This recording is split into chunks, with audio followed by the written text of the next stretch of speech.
יישומים ואפליקציות כובשים את הרשת. כמעט ולא נשאר תחום אחד בו לא מיישמים פתרון באמצעות אפליקציה או יישום לרשת הסלולרית באמצעות המכשירים החכמים.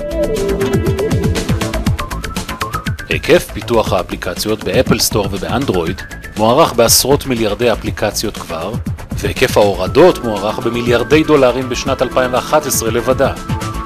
אם תוסיפו את העובדה כי פייסבוק מאפשרת פיתוח יישומים ייעודיים לרשת, החל מדפים מעוצבים דרך ניהול אתרים ברשת, חנויות וירטואליות, משחקים, צ'אטים ומה לא, תקבלו מבול עצום של יישומים חברתיים ופיתוחי אפליקציות סלולריות בכמויות עצומות.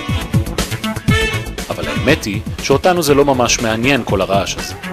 מה שמעניין אותנו זאת ההצלחה שלכם.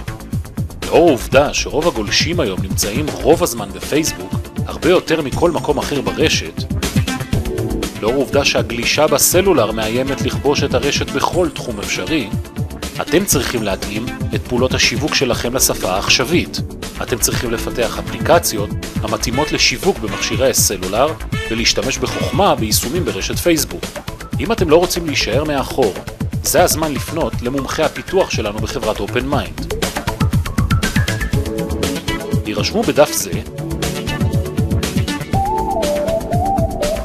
או פנו אלינו באמצעות הטלפון 02-5730-132 או באמצעות המייל haimhaviv@openmind.com, ואנו נשמח להתאים גם לכם את האפליקציה הסלולרית שתוביל אתכם להצלחה בשוק המתפתח ביותר בעולם, ולעשות שימוש ביישומים ברשת פייסבוק להעצמת הכוח השיווקי שלכם במקום בו כל הגולשים נמצאים כל חודש, כל שבוע, כל יום ולעיתים אף כל היום.